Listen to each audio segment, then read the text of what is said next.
Hello. Hello, thank you. All right, we're starting in chaos today.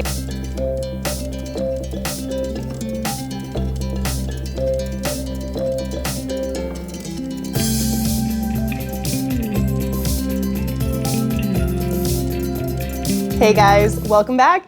So I have gotten quite a few requests to do a care video for Scindapsus, and I'm pretty sure that is because of this plant here that is my Scindapsus pictus exotica that was seen in a video that I put out a couple weeks ago now, and I wasn't even talking about that plant. It was just like in the shot, and I totally don't blame you guys. It is an absolutely beautiful, beautiful plant.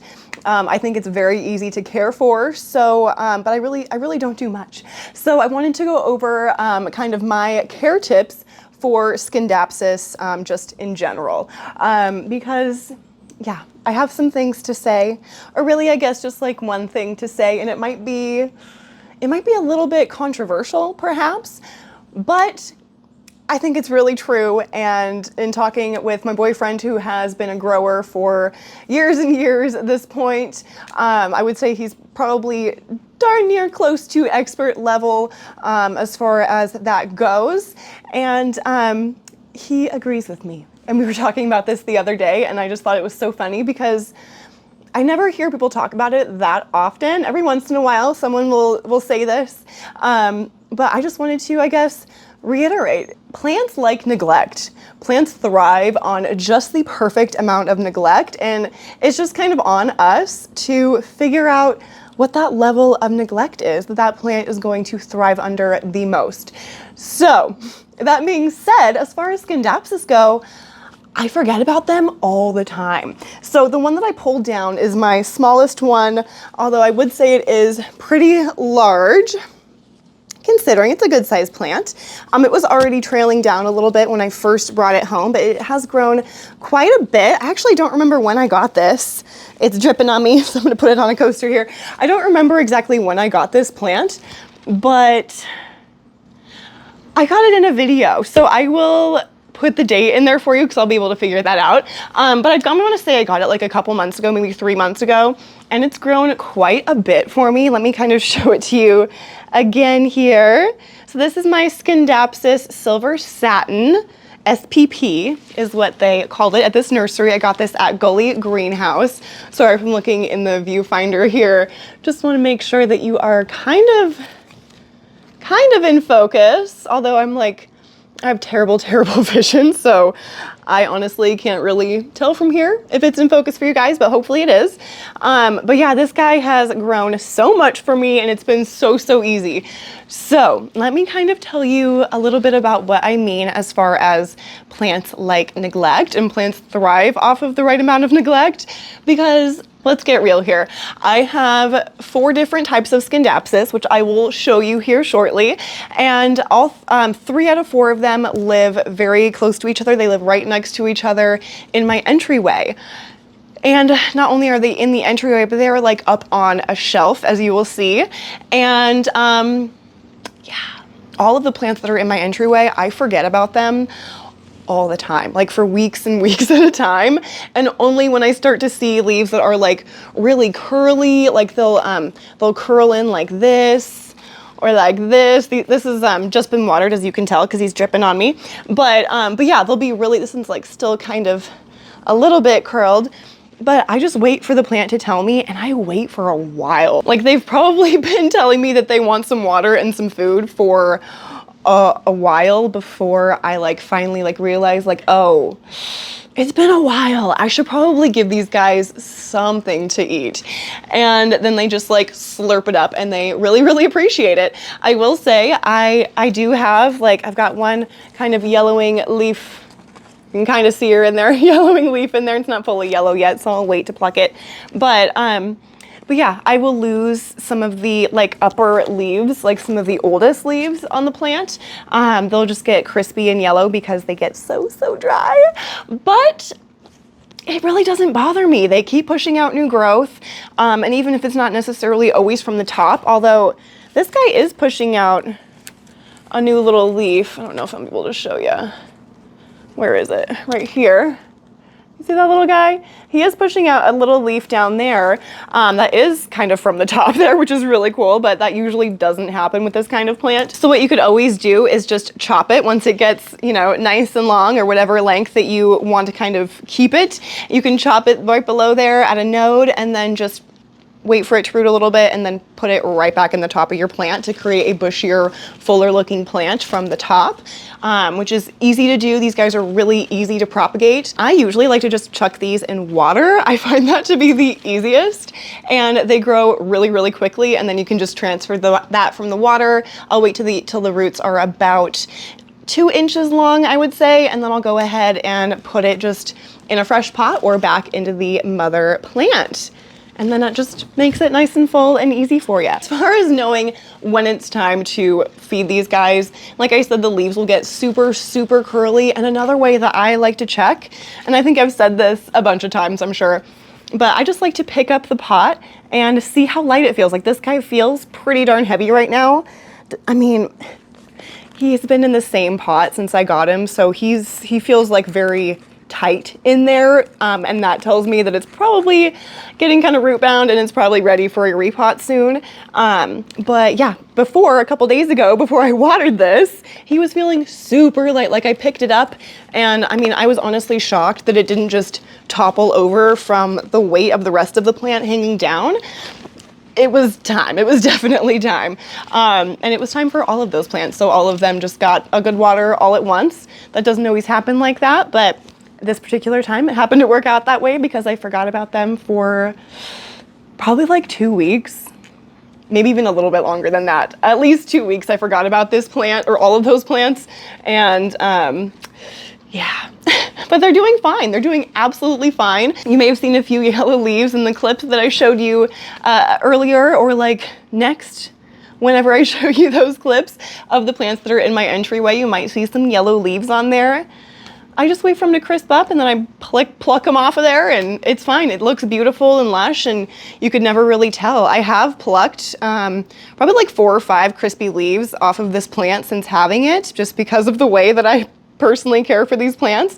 And I don't think you could ever really tell. I think it just looks like a beautiful, lush plant to me. So yeah, I'm really happy with it. Oh, you can see we've got, whoop, where'd you go? We've got 2 bare nodes right here, and that was probably because it got crushed or just yellowed up for some reason and died off, which is kind of weird, it being like lower down on the vine, but still nothing that I'm like concerned about or anything like that. Oh, that's dirt. I'm not seeing any pests or anything like that. All of the plants in my entryway though could probably use a good spray down just as a preventative, but yeah, I love Scindapsus. I think they're so easy. I just wish that I had more to really say about them because they really are so easy to me. The plant that is behind me up on the wall that is my, what is that? Scindapsus argyrius. I forget about that plant too for so long. Even though he is like right there, I'll look at that thing every day and be like, oh, he looks really curly. And then like 2 days will go by and then I'll be like, whoa, I didn't water it still. It still looked really curly. What do you know?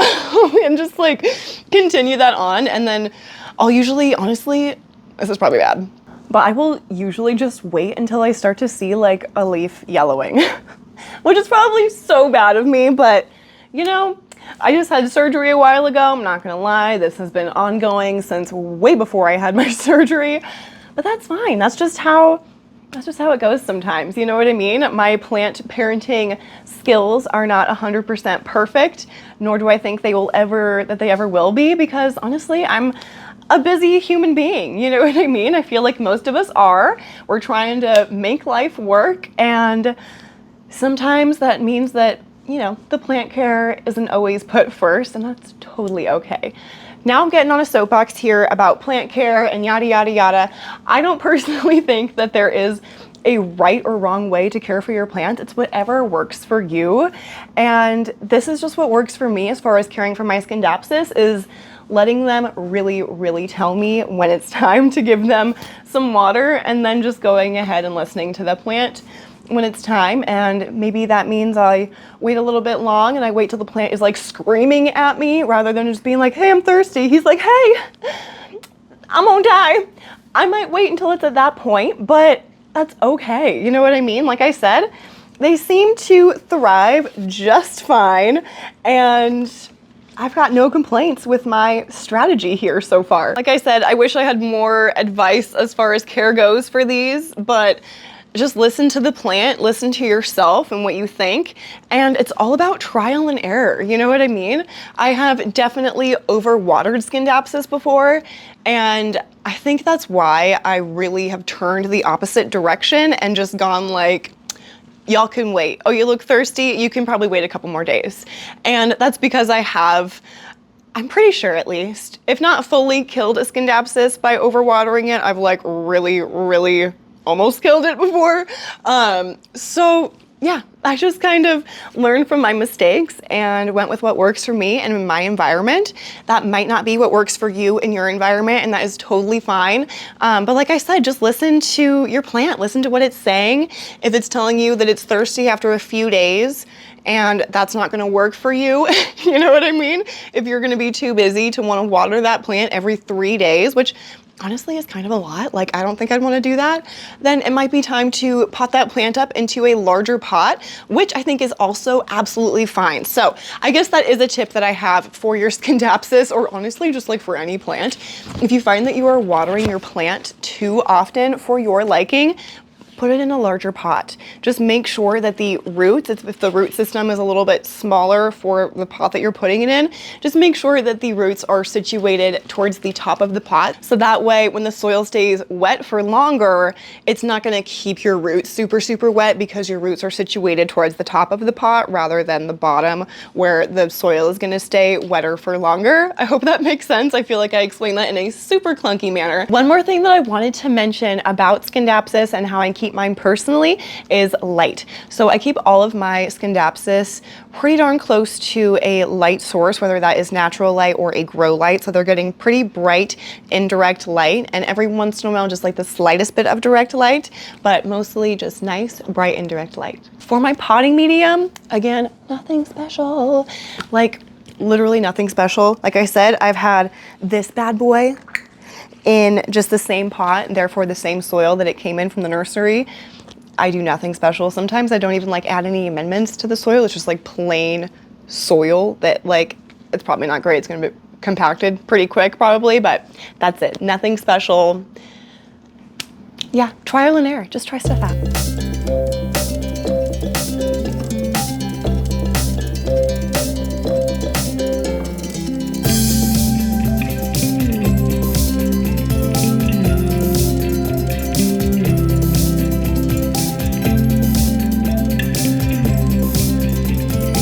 Okay, so this is the Scindapsus Silvery Ann, and you can tell that because all of the silvery splotches are kind of concentrated toward the tip of the leaf, which is just beautiful. This is probably the saddest one over here.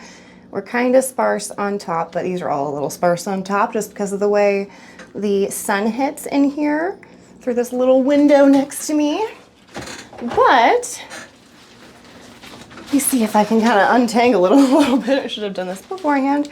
But it's growing. It's not growing like a ton, and a lot of this bare node growth happened before I chucked it over here because it was not in a great spot before. So I definitely need to trim all this dead stuff off of here. Or it's not dead stuff, excuse me. It's just bare nodes. So I can still propagate all of those and, you know, just put them back in the pot or make a new little pot or something.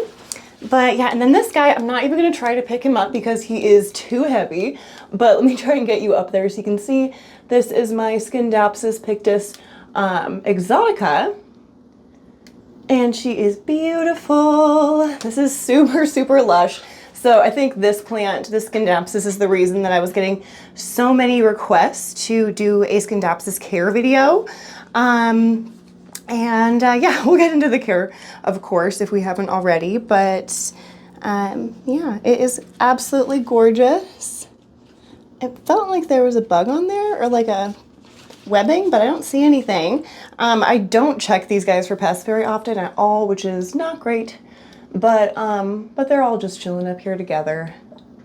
So beautiful. And again, this guy, because he's been growing so long, We have a lot of bare node down here. Like, look at all that, because they either like get crushed because like my boyfriend's not careful when he like comes home and he'll like put his lunchbox or something right there, or you know, we'll sit down there and like not look first and you'll be crushing a leaf. I was gonna say scrushing a leaf, but oh look, this once was like, you know, going to be a new leaf probably, but it got crushed, no big deal. This guy's also been sat on, you can tell.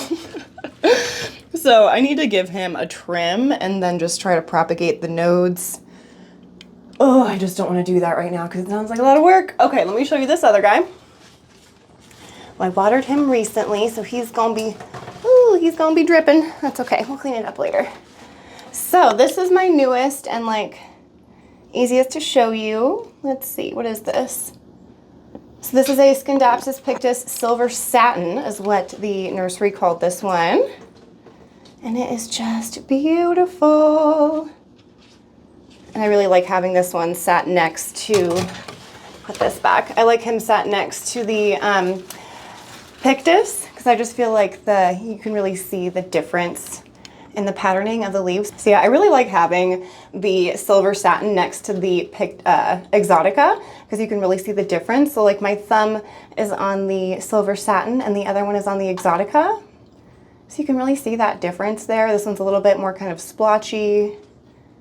Just beautiful. If my camera will focus. Yeah, absolutely beautiful.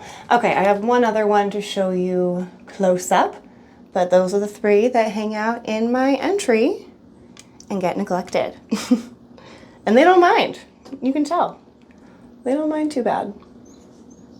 This here is the Scindapsus pictus argyrius, and he lives on this in this planter on the wall here. He lives pretty darn close to that grow light as well. I'll see if I can find those exact grow lights that I have on the wall here or on the ceiling, and then also in my IKEA cabinet from Amazon. If I can find those, I will link them down below for you. They work pretty well. They do have a pinkish hue, so if that's not your jam, just, you know, go into it knowing that it does have a pinkish hue, but they have like other hues of light as well that are, I'm assuming, like different spectrums of light, but you know, I'm not 100% sure how that works. But yeah, this is the Scindapsus pictus argyrius, and I believe the way you can tell that is that the splotchy is kind of like evenly dispersed along the sides, but there's not really any splotching down the center. You can see those leaves there. Isn't that pretty? So again, it might look a little sparse on top if I can get you up there, but super pretty and very, very long. Let's see here. Yeah, super, super long. There are the ends of it there. They kind of dangle into that rubber tree, and they're super happy. Absolutely beautiful. I guess that's it. I think I'm just gonna keep it short and sweet because like I said, I don't do much for these plants and they seem to really enjoy it. So neglect your plants. That sounds terrible. Neglect your plants in the way that they are asking you to do it. You know what I mean? These Scindapsus were telling me that they want to neglect in the way of waiting and waiting and waiting for them to be very, very dry before I water it. That's what works for them in my care. That's what they like. So that's what I've been doing. So find that level of neglect for your plants and stick with it. Just figure out what your plant is gonna want. Listen to your plants and also listen to yourself and what works for you as well. Because like, if a certain plant just needs something that you were like just not having it, it might not be the plant for you, or maybe you need to switch up the plant's environment or something like that. So yeah, just listen to your plant. And I'm rambling. I've had not enough caffeine today and I'd be rambling, so I'm so sorry. I hope you enjoyed seeing my very small Scindapsus collection.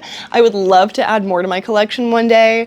There are so many different kinds out there that are on my wish list, but they're very hard to come by and they seem very pricey. So I don't know. And I like finding myself a nice kind of already established pot because I find that when they are pretty small, they take a while to kind of get going. But if you get a plant that is already like a pretty well established, it'll just like take off in your home, at least in my experience. So I definitely would prefer to hold out to find a large or larger basket, a larger pot of, like, you know, a different kind of Scindapsus. There's like this black one that's like a black scaly one. I don't even know, but there are so many different kinds and like variegated versions that are just like to die for. So I'm definitely keeping my eyes peeled to add more Scindapsus to my collection, because I would love more than just 4 different kinds. Oh no! I ripped off a new leaf while I was sitting here talking to you with this plant. Sorry, it was just on the very tip. So I'll probably just break this back a little bit, do you know what I'm saying, to this node, and that way it'll start growing. It'll start growing again from right there. Oh, I should have used scissors. Why am I doing this with my fingers? Oh, ooh. Okay. I ripped it off like a barbarian, but barbarian, is that right? But yeah. All right, you guys, I feel like it's been so long since I've filmed something, like really sat down to film something, so I just feel so rambly and like I just want to chat.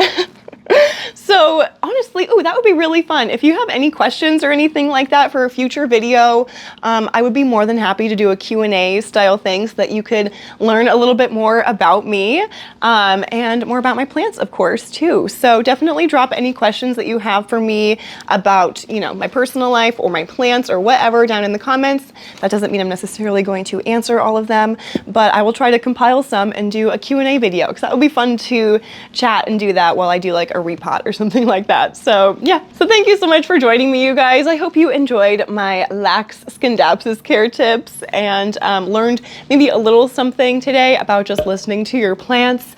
And yeah, I hope you enjoyed checking out my super tiny collection, and I'll see you guys in the next video. Oh yeah, and if you like this channel, please subscribe, and if you like this video, leave it a thumbs up.